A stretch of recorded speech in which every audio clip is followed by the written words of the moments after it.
5 seconds. Start.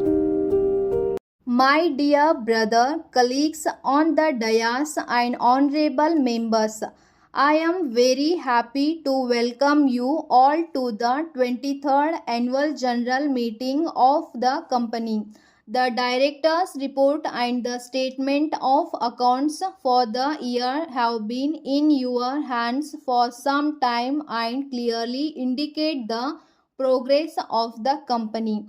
You must have observed that the freight earnings and charter hire receipts during the year ended 31st March have increased over the previous year and that the company has earned a net profit during the year, improving from a position of loss in the previous year.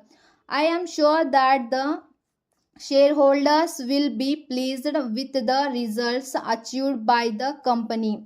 It is only 2 years since a change in management was effected in your company, and as we start a new decade, it is appropriate time to take stock in of our performance.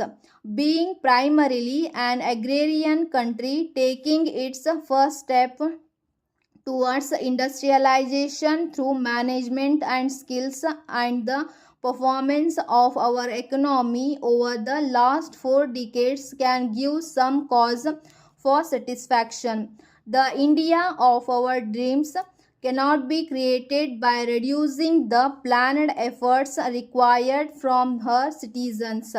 It is only by demanding more from ourselves that our vision will be actualized. In this perspective, I would like to discuss the issues of productivity and growth, their meaning and relationship in an enterprise, and the system skills and culture required to achieve them. The progressive improvement of results from the available resources by the application of new techniques and new methods of request of an enlightened management. Growth of an organization can be measured by improvement in production, sales, profits, assets, quality of human resources.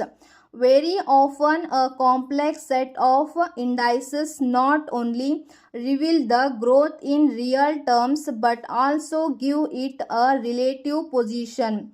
Business managements have learnt that growth is certainly not automatic. It often requires the formulation of effective strategies and the experts handling by a committed and competent management team. It is our experience that productivity and growth have a unique relationship. In the years ahead, organizations that will establish a competitive advantage in the industry and deliver on their obligations to shareholders are those which successfully integrate the concepts of productivity and growth. These organizations will contribute most to the economy and society by the productivity of resources of an enterprise. The working of the company during the first 6 months of the current year has continued the pace of recovery and has shown substantial increase in the earnings. During this period, both the freight earnings and charter hire receipts have increased considerably compared to the previous year, registering an increase of 10%. This trend is expected to continue in the near future. The general prospects for shipping look favorable in the long run. The Internal Energy Agency has forecast that the oil demand will continue to grow, which implies the import of oil. The oil producing countries are expected to revise their production progressively upwards due to their pressing need for developmental finance. Further flouting of quotas for some oil producing countries might trigger wider indiscipline among other oil producing member countries, resulting in larger volume of supplies of crude oil to the world market. The growth in oil consumption leads to general economic growth and growth in international trade. In the context of the above developments, I can say with confidence that your company has turned the corner and is poised for making rapid strides. As reported to you in the last annual general meeting, the two mini bulk carriers contracted by us for carriage of cement are ready for delivery towards the end of the year. Our company has also placed orders for two similar sized mini bulk carriers. Our company is planning to improve its activities on coastal trade in the wake of growing demand for coastal shipping for the transportation of various commodities. In order to place our company's financial position on a sound footing for a more profitable growth, it is proposed to issue equity shares as per the proposal placed before you at today's meeting.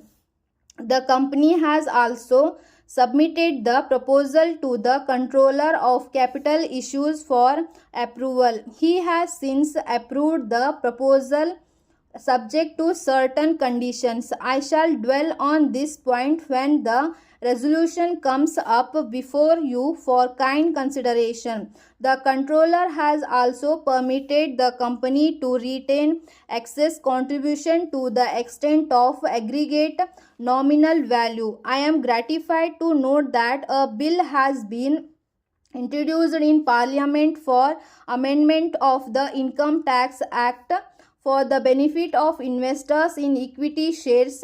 We are also witnessing a welcome trend, particularly in the tanker industry, to extend the life of aging vessels by carrying out special repairs instead of placing orders for new buildings. All these developments underline the general optimism about the market trend in the future. I praise the company's officers and staff for their loyal service and cooperation at all times. Thank you. Dear Madam, we have received your letter of the 23rd July and thank you for the immediate action taken upon the letter written by us in this regard some time ago. In your letter, you have asked us whether the terms and conditions existing today are agreeable to us for taking up the petrol agency and other related goods in our area. In this regard, we are happy to inform you that the terms and conditions mentioned by you in your previous letter are acceptable to us and we will be willing to take up the petrol agency and also for selling your products in this area.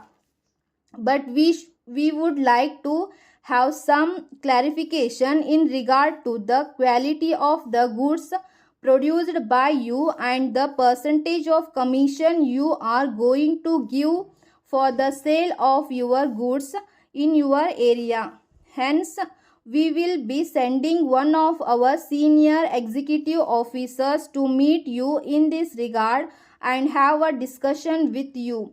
We shall be glad if you could kindly explain to him about the superiority of your products in comparison with the others in the market, to that he will be in a better position to explain them in detail to our executive. This will make us to improve the sales of your goods in this area.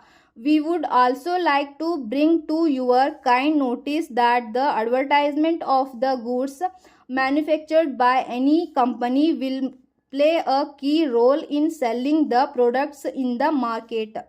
Therefore, in this connection, we would request you to pay us at the rate of rupees 3500 per month for the purpose of giving some advertisement of your goods in the local newspapers.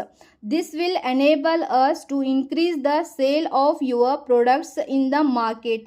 We hope you will agree to the request of ours, and we on our part would like to assure you that we will be able to exceed target fixed for us. On receipt of your reply for our letter, we would be returning the acceptance letter duly filled this and signed. Thanking you, yours faithfully.